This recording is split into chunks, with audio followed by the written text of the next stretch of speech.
So sometimes you plan a church service and then life gets in the way, or current events get in the way. My intention today was to talk about history, actually history that happened in Virginia. But some other things more currently have been happening in Virginia, my home for 20 years, which has kind of commingled in my brain. And so today we're going to have a little bit of the present and a little bit of the past. This reading was published online on CNN. It's an op-ed piece by Lisa Woolfork, an associate professor of English at the University of Virginia. I think her insights into the situation in Virginia are very valuable, so much so that I wanted to invite her presence, if only virtual, into the pulpit today. Her article is called "Why Virginia's Chaos Has Deep Roots." Today, the cascading upheavals stemming from racist incidents by the state's top leaders have many Virginians and others saying that the state is in disarray. Two of the state's top three officials, Governor Ralph Northam and Attorney General Mark Herring, have admitted to dressing in blackface, while the third, Lieutenant Governor Justin Fairfax, faces allegations which he denies of sexual assault. With each man facing backlash that could threaten their viability to hold office, many feel that the bottom has dropped out of the state. For me, however, the chaos is not a surprise. It is a centuries-delayed consequence of the white supremacy that has characterized the state of Virginia since the arrival of Africans at Jamestown in 1619. News that the governor and attorney general wore blackface is not a violation of Virginia's mores. It is proof of the state's subtle and overt white supremacist values enabled by white racial illiteracy. Northam, caught in the throes of a racist scandal involving blackface, recently claimed that he would not resign his position for fear that he would be branded a racist for life. The governor is guilty of racism because he committed a harmful racist act, regardless of what was in his heart. Herring, who recently admitted to wearing blackface in college, is similarly guilty of racism. In both contexts, racism is not an insult, it is an action. The difference between Northam and Herring is that the latter issued an apology rooted in racial literacy. He said, it was really a minimization of both people of color and a minimization of a horrific history I knew well even then. A white person admitting guilt for racist harm is not punishment. It is only the first step in acknowledging the structural and racialized elements of our society that continue to adversely and routinely affect people of color. Robin DiAngelo, a scholar specializing in diversity education, is perhaps most well known for her concept of white fragility, which is the state of heightened sensitivity that causes white people to become defensive in the face of minimal racial stress. While racial illiteracy refers to the ways that whiteness, white people, and white institutions are portrayed as neutral or invisible in matters of race and racist conflict. It is a form of colorblind racism that starts in the mirror. It prevents white people from seeing themselves as part of a long and complex history of power and privilege. Taking a lesson about Jackie Robinson's integration of Major League Baseball as an example, DiAngelo notes in her book that Robinson is heralded as strong enough to overcome the barriers preventing blacks from competing with whites. No black athletes before him were as skilled enough to do so.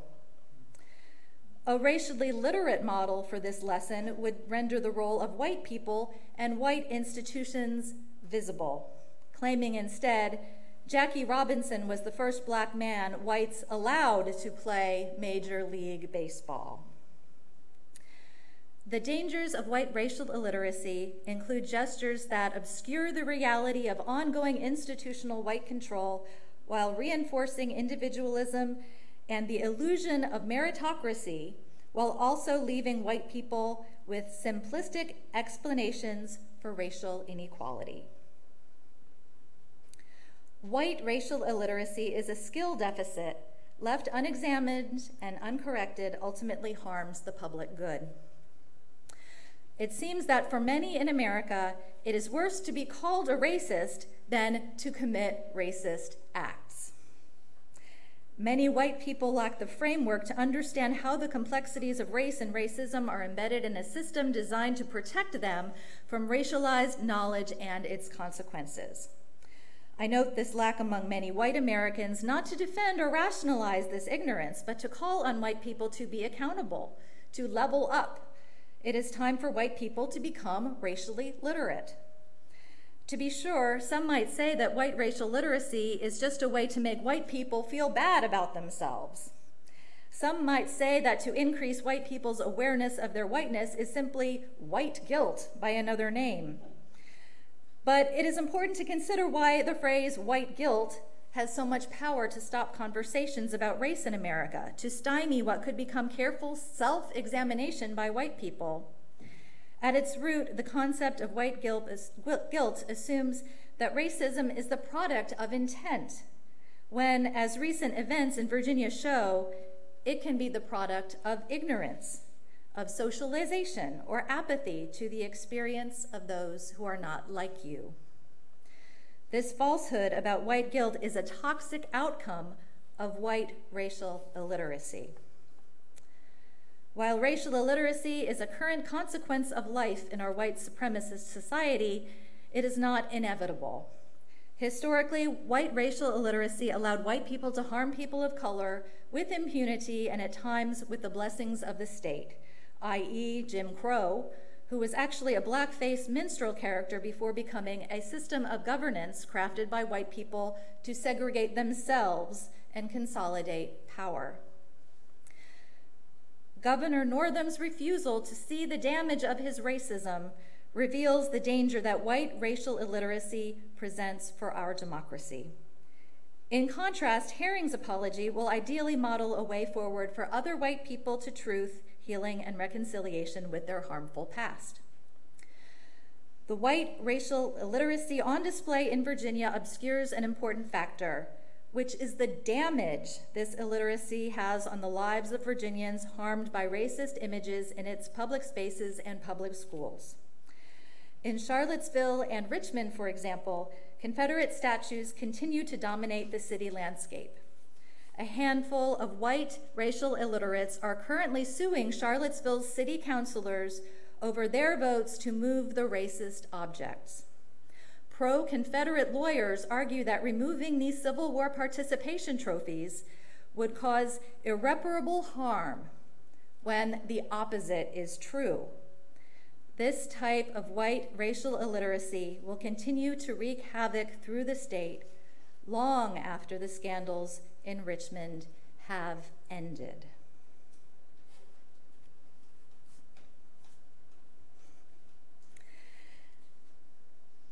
So, like I said earlier, I was going to talk about the Universalist African American missions in Virginia.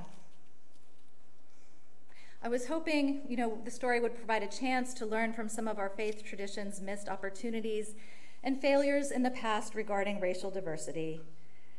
And then, of course, Virginia, the current Virginia, blew up. It brought this past and present together in my head. It's as if everything old is new again, but just in the worst possible way.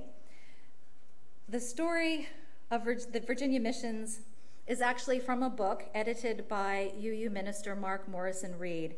The book is called Darkening the Doorways, Black Trailblazers and Missed Opportunities in Unitarian Universalism. Following the Civil War, only a few African Americans became Universalists. The Universalists had very few mission efforts in the South. But the mission that started in Virginia was different. It was one huge exception, and it was a huge exception because this mission was homegrown. And it all started out with a man named Joseph Jordan, who became the first African-American Universalist minister. He was born a free man in 1842 near Norfolk, Virginia. He grew up with a father as an oysterman and learned that trade. He had several other trades, but he became a very successful carpenter and built and bought several houses in Norfolk. And then he actually managed to live off the rent. We have some pictures here. I don't have a picture of Joseph Jordan, the man I'm talking about now, but I will tell you when I'm talking about someone who is in the visual there. Joseph Jordan was also a very religious man, and he was ordained a Baptist minister in 1880 at the age of 38. And he kept up his preaching and his carpentry, kind of like Jesus, maybe. But then a Methodist friend of Jordan handed him a book, and that's where all the trouble started. The book was Thomas Whittemore's The Plain Guide to Universalism, and Jordan was hooked. To this day, we're not sure exactly what attracted him to universalism, but it may have been the idea of a loving God, universal salvation, that God loves all equally. And he could not get enough of this universalism stuff. He set out to read anything he could find about it. And this feeling of this affinity for universalism eventually encouraged him to go to Philadelphia to visit with the Universalist minister, the Reverend Sweetster, at the Church of the Messiah. And Sweetster gladly mentored Jordan and guided his studies in Universalism for 7 months. So after his Universalist crash course, he returned to Norfolk and rented a room at 42 Lincoln Street in Norfolk and turned it into a chapel. He formally organized a Universalist mission in 1887, consisting of 20 families. Jordan was ordained as the first Universalist minister in 1889, and his mission was accepted into the fellowship and became officially the first Universalist Church of Norfolk. The mission was successful and growing, and the neighborhood asked for one thing over and over again. They wanted the mission to have a school, because at the time there were very few educational opportunities for Black children. So in 1893, Joseph Jordan went to the General Convention of Universalists in Washington, D.C. to seek funds for a larger building. And from these efforts, he was given $2,700, which was enough for a new building, larger building. And in 1894, the building was dedicated, and it was located in the heart of Norfolk's Black community. The day school that the mission provided served between 50 and 100 children, and did fill a gap in the great educational need that was in place in that community. His services didn't do quite as well. They attracted maybe about 30 every Sunday, sometimes even white Universalists with no local church of their own to go to. The school continued to thrive while the church interest began to dwindle. Universalism was really controversial in the local Black press. It was seen as a challenge to Black churches, and there was this inherent suspicion of the Universalist Church as a white-run national institution. Joseph Jordan died in 1901 of an unknown disease at the age of 58. The mission continued with his second in command, a gentleman named Thomas E. Wise, and he is on the right side of the array of photos. He was also born in Virginia to oystermen and got his education at Howard University in Washington, D.C. And by the late 1880s, he was teaching at Jordan's school and eventually became the principal. In 1894, the word had spread about the school in Norfolk, and the Black citizens of Suffolk asked for a mission school of their own. And Wise helped organize the Suffolk mission, continuing to commute between Norfolk and Suffolk. Suffolk is what is known as Southside Virginia. It's a much more rural area, and it is known for its peanut farming. And not much has changed. If you go and drive around Suffolk today, you will see lots of peanut farms. In 1895, Wise became the second ordained African-American Universalist minister. And in 1897, the Universalist General Convention raised $1,000 for a church and school building in Suffolk, and the mission in Suffolk was dedicated as St. Paul's Universalist Mission. In 1901, which is the same year as the death of Joseph Jordan, the Suffolk School had 275 children on the rolls. Now, they didn't all show up at once because many of them had responsibilities working in agriculture to help support their families. After Jordan's death, Wise and his family actually moved to Suffolk because it was the largest, most successful mission, but Wise still commuted as the sole minister and administrator of both of the missions. In 1903, Thomas Wise organized a third mission in Ocean View, Virginia, which is just north of Norfolk. And Ocean View was a white resort, and the mission was there to serve the Black employees of the resort and their families. As you might guess, Thomas Wise got overextended. Again, there were no highways and automobiles at this time traveling between three missions. He was stretched for time, for people, and for money. And the Universalist headquarters began to notice that Wise was in over his head and that the missions were starting to fail. So what did they do? Did they send people to help him? No. Did they send money? No. You all know the answers, right?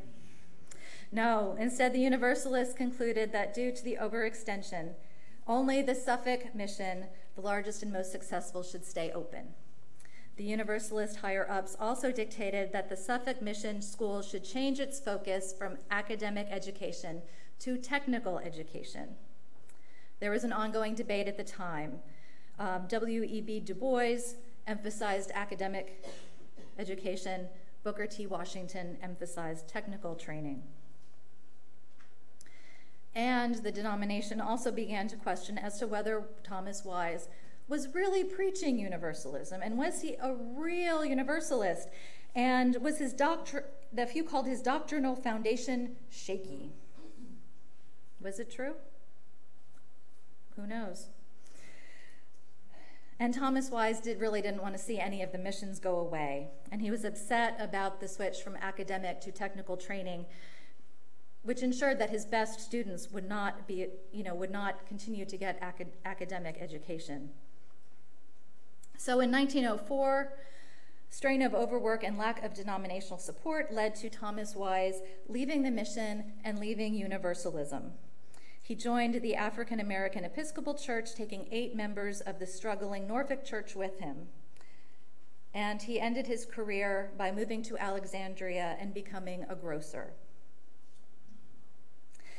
The next person to run the mission is Joseph Fletcher Jordan, not to be confused with Joseph Jordan, of no relation. He is pictured on the left.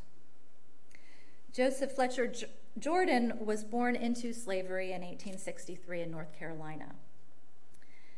When he was 25 years old, he was ordained as an African Methodist Episcopal minister and served in North Carolina. And at some point, he too got a book, and he started reading on universalism.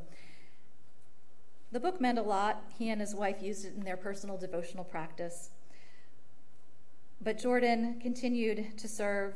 Well, he briefly became the Presbyterian minister, and because he was apparently a really smart guy, a lawyer in Durham, North Carolina. And then something happened. A well-known Universalist circuit-riding missionary named Quillen Shin, who had been a great supporter of the Virginia missions, rolled into Durham to preach. It was actually at the Durham courthouse. So Jordan and his wife Mary went, and all of their affinities for universalism were completely verified. One spouse, I don't remember which one, leaned over to the other and said, "This is what I am," and the other one said, "Me too." After the presentation, they met Quillen Shin, who was very excited to meet them and help them. In 1903, Joseph Jordan was ordained as a Universalist minister, and I think because of Thomas Wise's shaky Universalist foundation, they sent him to the Universalist Seminary in St. Lawrence, New York. to study for a year. And this was great because he got to interact with all the great Universalist leaders and thinkers of the day. A year later, he went back to Virginia, and where was he assigned? To the missions.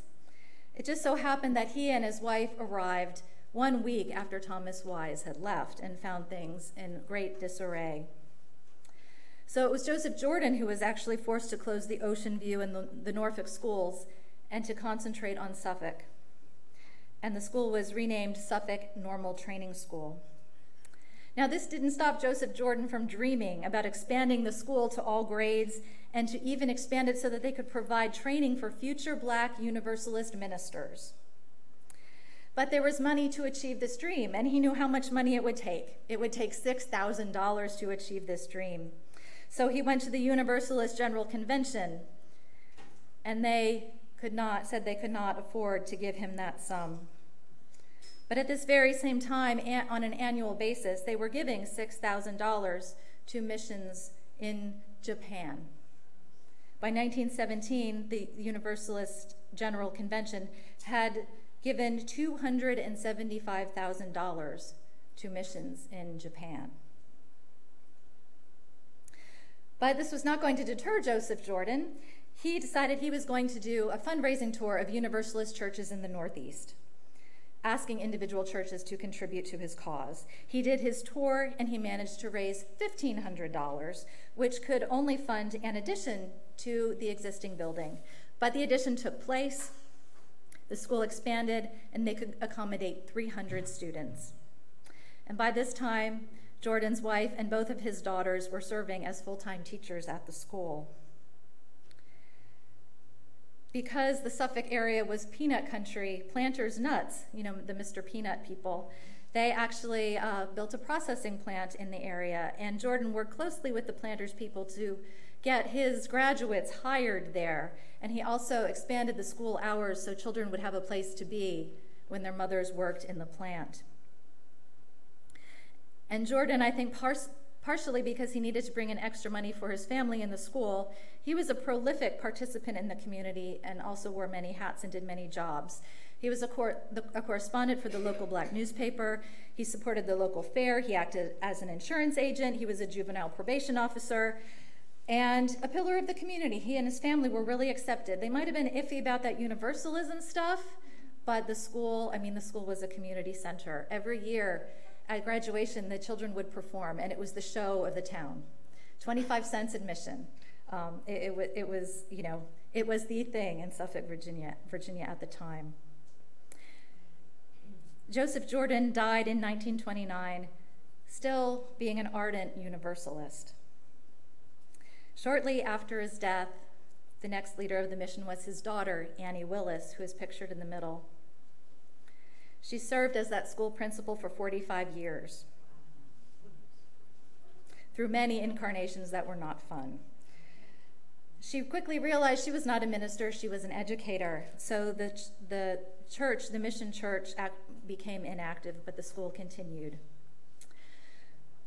But in 1940, with minimal, some support from the Universalist Convention, in 1941, due to some Universalist financial constraints, the Universalist hierarchy basically told Miss Annie, as she was known, that it wasn't going to be a school anymore, it was going to be the Jordan Neighborhood House, and they wouldn't be educating children, but they would be providing social services. Their rationale was that public schools are offering more opportunities for Black students, and that they decided that the new mission of the Jordan Neighborhood House would be to provide prenatal and a well baby clinic, children's clubs, parents' leagues, home visitations, and counseling. And reluctantly, Annie went along with this. It turns out the clinic was very successful. A lot of the other efforts were not. And these were orders coming from Boston, a little further away. Then in 1949, the Universalists had founded their Universalist Service Committee, under which a lot of the justice work would take place. And so the mission was basically put under their umbrella. And this wasn't an entirely bad thing to get shuffled around, because once they were under the Universalist Service Committee, this great force kind of jumped in to help. And this force was the Association of Universalist Women. If you go through Universalist history, anytime there was a money crisis, it was the Universalist women who raised the money to help solve the problem. And then the money was quickly taken from them by the men and spent where they wanted to spend it. Sorry, I couldn't resist. And the Universalist women did something a little differently. They went to Virginia and they talked to Miss Annie. Who knew, right? They visited and befriended and became genuine partners. And they quickly found out that no, the true mission of this place is what it had always been, was to educate children. And so the focus shifted back. And the money situation was pretty good with the Universalist women involved. So around 1965, 66, by then the Unitarians and the Universalists had merged, which eventually created some additional political problems. But by this time, the school was offering Head Start programs and kindergarten, still continuing to be a lack in that area. But it came to the time when the Universalist Service Committee was merging with the Unitarian Service Committee into one organization. And as we learned in the merger, the Unitarians often got their way more than the Universalists did. They were bigger and they were more affluent. So basically, I imagine someone sitting up in Boston going, we have this school in Suffolk, Virginia? What is up with that? And, why? So the UUSC, do we want to fund it? What is this thing? We don't know what to do with it. So the UUSC decided they were going to spin it off into its own separate corporation and tried to put some of the building blocks there, but it ultimately failed. So within a 3-year period, the UUSC ended their financial support of the school. But the school did still manage to survive independently until 1974. Well, it lasted up past 74, but it was 1974 when Miss Annie Willis retired. And the organization continued with kindergarten and had to move to another location, and it was actually in effect until 1984.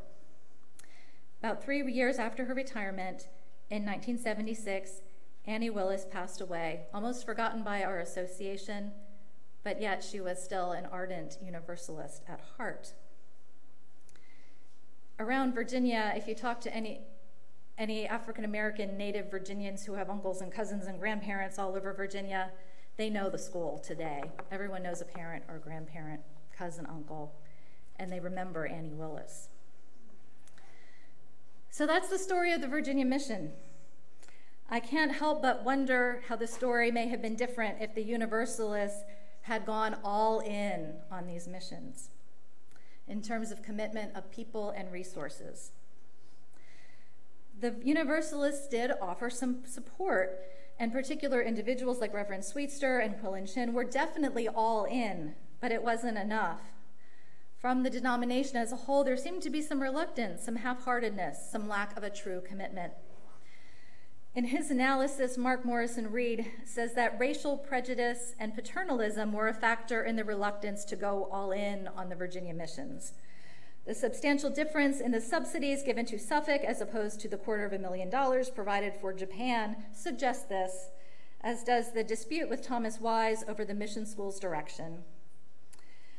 And there was a sort of sinister character in this as well. There was a Reverend John Van Schaik, who was the minister of the Universalist Church in Washington, D.C. at the time, which was the closest church to the Virginia missions. This guy had some issues. He eventually actually became the editor of the Universalist Journal, The Christian Leader. And he had also been the most outspoken member of the commission that had undermined Thomas Wise's efforts.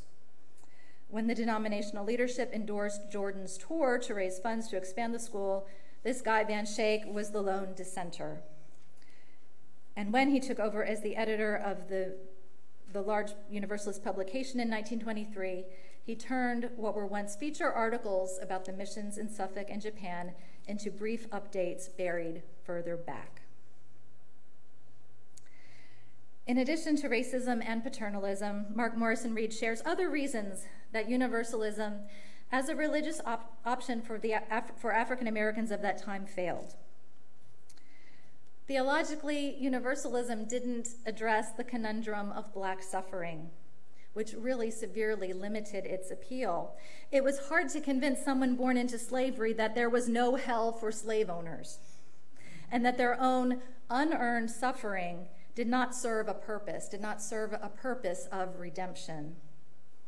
In many ways, the theology was just not a good fit with the lived experience of the Black people of the time, and thus an extremely hard sell.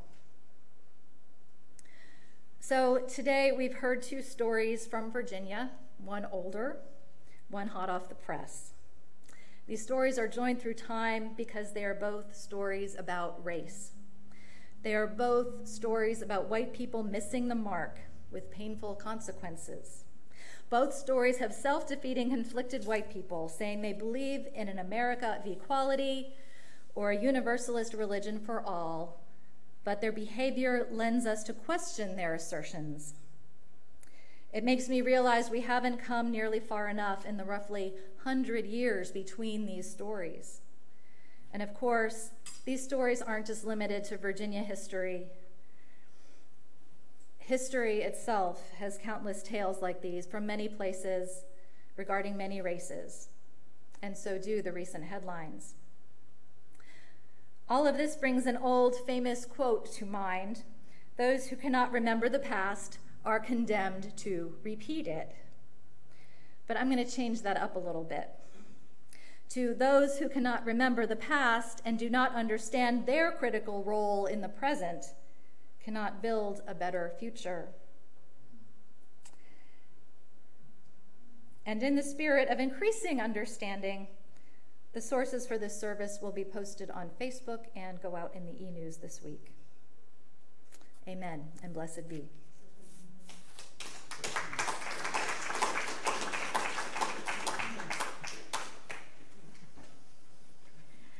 I wanted to give you just a little bit of information. It's brief, I promise, about this last hymn that we're asking you to join in, Lift Every Voice and Sing. These words come from James Weldon Johnson, the composer and author of this tune. A group of young men in Jacksonville, Florida, arranged to celebrate Lincoln's birthday in 1900. My brother and I decided to write a song to be sung at the exercises. I wrote the words and he wrote the music. Our New York publisher, Edward Marks, made mimeograph copies for us, and the song was taught to and sung by a chorus of 500 colored school children. Shortly afterwards, my brother and I moved away from Jacksonville to New York, and the song passed out of our minds. But the school children of Jacksonville kept singing it. They went off to other schools and sang it. They became teachers and taught it to other children. Within 20 years, it was being sung all over the South and in some other parts of the country. Today, the song, popularly known as the Negro National Hymn, is quite generally used. The lines of the song repay me in an elation, almost exquisite anguish, when I hear them sung by Negro children. Please rise and join us in this very famous and important hymn, Lift Every Voice and Sing.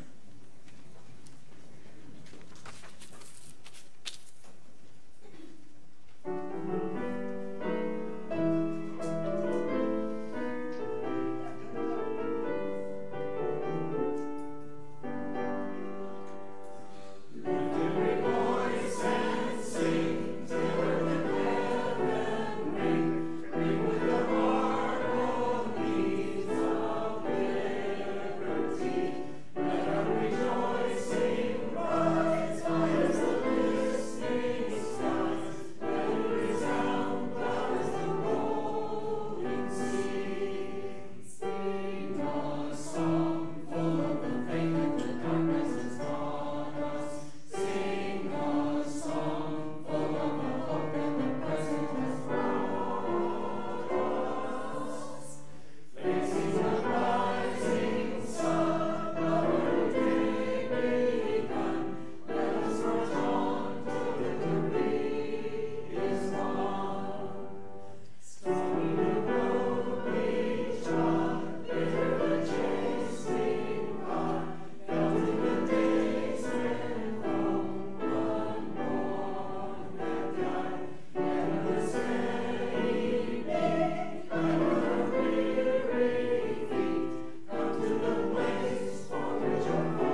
may be seated.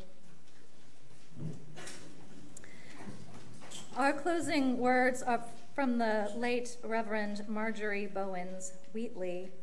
Marjorie Bowens Wheatley was a valued mentor of women preparing for the UU ministry, particularly women who identified themselves as women of color. And today there is a scholarship for said women scholarship program in her honor. And she actually entered the ministry after a very successful in public television, including having an Emmy nomination. If, recognizing the interdependence of all life, we strive to build community, the strength we gather will be our salvation. If you are black and I am white, it will not matter. If you are female and I am male, it will not matter. If you are older and I am younger, it will not matter. If you are liberal and I am conservative, it will not matter. If you are straight and I am gay, it will not matter. If you are Christian and I am Jewish, it will not matter. If we join spirits as brothers, sisters, siblings, the pain of our aloneness will be lessened. And that does matter. In this spirit, we build community and move toward restoration.